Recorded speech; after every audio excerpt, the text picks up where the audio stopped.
বাস করত। বৃদ্ধার সাথে থাকতো তার ছেলে আর তার ছেলের বউ। বৃদ্ধার পরিবারটি খুব গরিব ছিল। তার ছেলের পেশা ছিল মাছ ধরা এবং সে ছিল নিঃসন্তান। কে এলো? খোকা এলি নাকি? হ্যাঁ মা, আজ আর তেমন মাছ পাইনি গো মা, তাই বাজারে বিক্রিও তেমন হয়নি, তাই চলে আসলাম। কি আর করবি বল, আমাদের পোড়া কপাল, নুন আনতে পান্তা ফুরোই।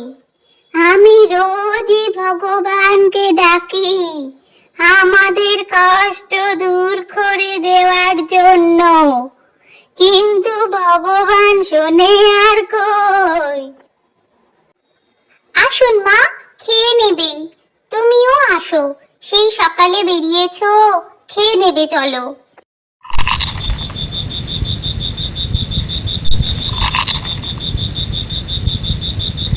খাওয়া দাওয়ার পর বৃদ্ধা আপন মনে বলতে থাকে, হে ভগবান, আমাদের এই কষ্ট তুমি দূর করো ঠাকুর। আর আমি তো এখন ভালো দেখতেও পাই না চোখে, আর কত কষ্ট দেবে আমাকে। একদিন দেবতা তার প্রার্থনায় সন্তুষ্ট হয়ে তাকে দেখা দিল এবং বলল, তোমার প্রার্থনায় আমি সন্তুষ্ট হয়েছি। তুমি কি চাও? তুমি আমার কাছে যে কোনো জিনিস চাইতে পারো। মনে রেখো শুধু একটি জিনিসই চাইবে। ভগবান, তুমি আমার প্রার্থনা শুনেছো। এতদিন পরে তুমি দেখা দিয়েছো। আমি আর কি চাইবো তোমার কাছে?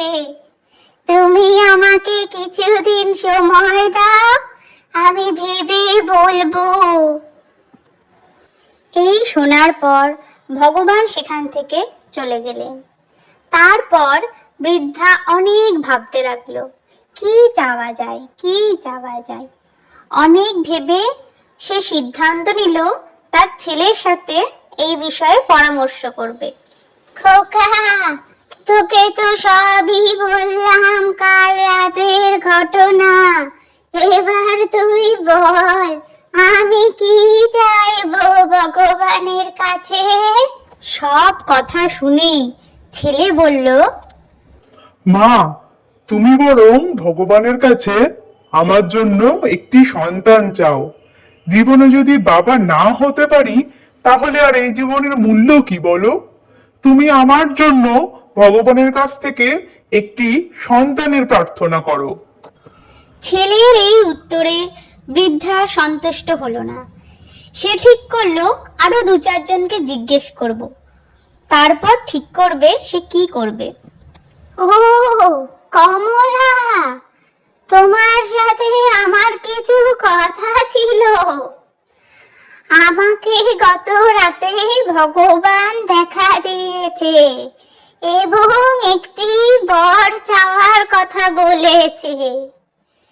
ভগবান আমাকে এও বলেছে শুধু একটি জিনিস চাইতে। সে কথা ছেলেকে বলাতে এই ছেলে বলে ওর জন্য একটি সন্তান চাইতে। তুমি কি বলো? দিদি, তোমার ছেলের সন্তান হয়ে কি হবে বলো? তোমরা তো নিজেরাই খেতে পারো না, সন্তান হলে তাকে কি খাওয়াবে? এর চেয়ে বরং তুমি অনেক টাকা পয়সা চাও, যা দিয়ে তোমরা ভালো বাড়ি করতে পারবে, ভালো ভালো খেতে পারবে। তুমি বরং তাই চাও। কমলার কথাও বৃদ্ধার ঠিক পছন্দ হলো না। সে তখন আরেকজনের কাছে যাবে বলে সিদ্ধান্ত নিল।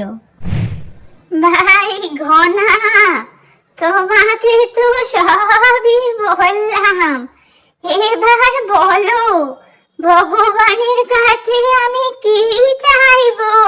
বুড়িমা, তুমি তো আস্তে আস্তে অন্ধ হয়ে যাচ্ছ। তুমি এক কাজ করো, তুমি ঠাকুরকে বলো তোমার চোখ দুটো যেন একদম ঠিক করে দেয়। এই সব শোনার পর খুবই চিন্তায় পড়ে গেল বৃদ্ধা। আবার ভাবলো সে তো এমনিতেই অন্ধ হয়ে যাচ্ছে, সে যদি তার ছেলের ইচ্ছে পূরণ করে বা অনেক টাকা পয়সা চাই, কোনোটাই তো সে আর দেখতে পাবে না। এই বলে সে ঘুমিয়ে পড়ল। রাতে ভগবান এসে আবার দেখা দিলেন এবং বৃদ্ধাকে তার ইচ্ছের কথা জানতে চাইলেন। হে ভগবান, আমার একটাই ইচ্ছে, আমি যেন দূর থেকে দেখতে পাই আমার নাতনি একটা রাজপ্রাসাদে বসে সোনার চামচে দুধ খাচ্ছে, আর কিছু চাই না। তারপর ভগবান তথাস্তু বলে সেখান থেকে চলে গেলেন।